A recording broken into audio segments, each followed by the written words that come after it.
apa kabarnya hari ini? Masih baik-baik aja kan? Di video kali ini kita melanjutkan cerita Donghua Battle Truck Devon. Oke, nggak usah lama-lama lagi, kita langsung aja ke ceritanya. Dewa pemusnahan, makhluk kuno yang belum pernah saya dengar. Ye Beijing berkata tidak mengenalnya, bahkan tanpa sedikit pun rasa kagum di matanya. Wajar kalau Anda belum pernah mendengarnya, karena dewa pemusnahan ini seorang wanita, kata selir api iblis abadi dengan tenang. Bukankah Anda juga seorang wanita? Ye Beijing tak kuasa menahan diri untuk memutar matanya.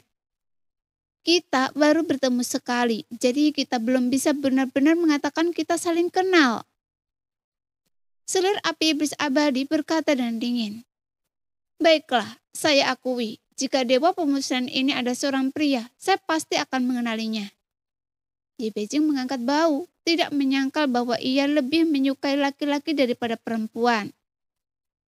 Tapi saya heran, dewa pemusnahan yang berada di level yang sama dengan level ke-7, konon kekuatannya hampir tak terkalahkan.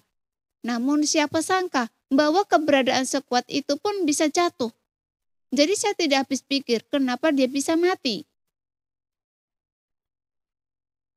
Gumam selir iblis api abadi dengan ekspresi bingung di wajahnya. Jangankan level ke-7 keabadian dewa, begitu Anda mencapai keabadian Anda dan Anda sudah abadi. Kecuali Anda terbunuh, waktu takkan bisa menghapus keabadian dewa, apalagi seseorang seperti dewa pemusnahan. Keberadaan mengerikan seperti itu yang tak tertandingi di tingkat ke-7 merupakan temuan langka di dunia ini. Karena itu, selir api iblis abadi merasa kematiannya agak aneh. Kita sama-sama tahu bahwa pasti ada alasan di balik stagnasinya di tingkat ke-6 keabadian dewa.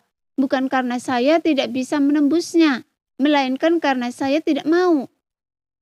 Ye Beijing mengatakan ini dengan santai. Mendengar itu mata selir api iblis abadi tiba-tiba melebar. Kemudian dia melihat ke depan dan tidak langsung menjawab. Tetapi setelah terdiam sejenak dan keterkejutannya mereda, dia perlahan berkata, apakah Anda juga menyadarinya? Sambil berbicara, mata indah selir api iblis abadi sedikit menyipit, meskipun ekspresinya tidak banyak berubah. Tetapi ketika Ye Beijing mengatakan ini, aura selir api iblis abadi tiba-tiba berubah. Saya juga tidak terlalu menyadarinya, tetapi sepertinya memang begitu. Setelah seseorang melewati level ke-6, mereka akan selalu jatuh entah bagaimana caranya. Menurut apa yang Anda katakan, dewa pemusnahan ini begitu kuat. Jadi bagaimana mungkin dia bisa jatuh begitu mudah? Ye Beijing tampak termenung dan selir api iblis abadi juga tetap diam.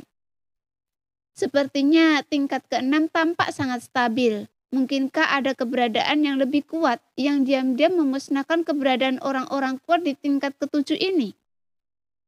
Ye Beijing menoleh dan menatap selir api iblis abadi, mencoba memahami sesuatu dari ekspresinya. Apa yang Anda tahu tentang masalah ini? Tanya selir api iblis abadi dengan serius. Ye Beijing menjawab, saya juga tidak tahu dan saya hanya penasaran mengapa keberadaan sekuat itu bisa tumbang. Jawab Ye Beijing perlahan. Pada titik ini mereka berdua saling memahami dan percakapan pun berakhir. Sekalipun mereka benar-benar tahu sesuatu, keduanya tidak mau mengungkapkan kebenarannya. Sementara itu, di dalam tungku asal, tubuh Xiaoyan telah membengkak menjadi seperti bola, yang seolah-olah kapan saja bisa meledak. Tepat ketika nyala api menyembur dari tubuh Xiaoyan, sepertinya tubuh Xiaoyan sudah tidak mau menahannya lagi. Dan akhirnya meledak dengan keras, yang membuat pandangan semua orang langsung tertuju pada tubuhnya meledak dengan keras. Daging dan tulangnya hancur, kemudian langsung dilahap dan dimusnahkan oleh api pemusnahan di sekitarnya, hingga wujud Xiaoyan lenyap. Bahkan auranya pun lenyap. Apa yang terjadi? Apakah dia meledak dan mati? Seru Ci Xiaoyun dengan ekspresi tercengang. Sementara King Teng dan yang lainnya menatap dengan ketakutan. Bahkan selir api iblis abadi pun terkejut. Bagaimana ini bisa terjadi? Bagaimana mungkin ia gagal? Secara logika dia seharusnya benar-benar berhasil. Jadi bagaimana mungkin ia jatuh begitu mudah? Pupil mata Kinten mengecil tak percaya. Tapi sekarang yang tersisa hanya penguasa kehancuran yang berada di dalam tungku asal. Dia juga telah gagal. Selir api iblis abadi menunggu sejenak, kemudian raut kekecewaan melintas di matanya. Bahkan ada sedikit rasa putus asa. Binasa karena api pemusnahan. Seharusnya dewa pemusnahan mungkin tidak menyimpan dendam apapun sampai kematiannya. Seperti Anda, dia dilahirkan untuk api. Jadi mengapa terburu-buru? Dia adalah reinkarnasi yang mulia. Jadi bagaimana mungkin dia mati begitu mudah? Jangan khawatir, saya telah melihat situasi serupa berkali-kali. Dan sebagai putra dunia sensi, dia tidak akan mati. Setidaknya tidak di sini. Kata Ye Beijing sambil melipat tangannya di dada. Tampak santai dan puas. Seolah-olah situasi seperti itu bukanlah hal baru baginya. Mendengar ini selir api iblis abadi melirik sekali lagi ke tungku asal, tetapi aura Xiaoyan benar-benar menghilang. Dia jelas-jelas telah jatuh, jadi apakah masih ada harapan? Lagi pula tubuh fisiknya telah hancur total. Selir api iblis abadi masih tidak percaya. Tetap tenang dan tunggu sedikit lebih lama. Ye Beijing melambaikan tangannya dengan lembut. Pada saat yang sama, dalam kegelapan 5 sosok gelap muncul di hadapan Xiaoyan dan salah satu dari kelima sosok itu adalah roh tulang raksasa. Anak muda, mungkin Anda bukan anggota klan Yuanzhen kami, tapi aura Anda sangat selaras dengan kami. Dia bukan dari klan kami, namun karena dia bisa datang ke sini, dia bisa menukar jiwa dengan jiwa kami. Jadi mengapa kita tidak membantunya? Saat suara roh tulang raksasa dan lainnya terus terdengar, pikiran Xiaoyan terhanyut dalam dunia seni bela diri. Jadi dia tidak merasakan sakit, hanya sensasi tubuh fisiknya meledak, menghancurkan wujud aslinya dan avatar Yuanzhen alam kuno. Bahkan yang tidak diduga Xiaoyan adalah dewa pemusnahan tidak memberinya ampun dan langsung menghancurkan tubuh fisiknya sendiri. Junior Xiaoyan dari dunia sensi bertemu dengan para leluhur. Karena saya juga ingin memulihkan kekuatan klan Yuanzhen. Jadi Junior berharap para leluhur Yuanzhen bersedia membantu saya. Kata Xiaoyan sambil menangkupkan tinjunya. Karena dia juga tahu bahwa roh leluhur tulang raksasa Yuanzhen ingin membantunya. Dan selain roh tulang raksasa Yuanzhen, ada 4 bayangan lain yang belum muncul. Jadi kesempatan ini sangat langka. Namun tepat ketika Xiaoyan selesai berbicara, keheningan tiba-tiba menyelimuti-nya. Tepat saat Xiaoyan menggetakkan giginya, dia terpaksa memikirkan solusi lain ketika sosok di samping roh tulang raksasa mendekat. Anak muda, saya bisa membantu Anda, dan saya bahkan bisa menjamin bahwa saya bisa membantu Anda melewati ini. Sebuah suara aneh tiba-tiba terdengar, tapi tekanannya tak kalah kuat dari roh tulang raksasa. Tapi Anda harus menyetujui satu permintaan saya.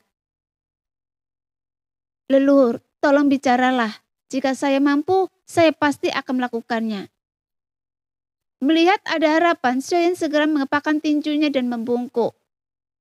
Anda pasti bisa, karena permintaan saya sederhana. Istri Anda harus melahirkan seorang putra dan seorang putri untuk klan Yuanzhen saya. Karena ini adalah satu-satunya cara kebangkitan klan Yuanzhen saya. Kalau tidak, itu semuanya omong kosong. Suara itu perlahan terdengar, sehingga Xiaoyan langsung terinspirasi.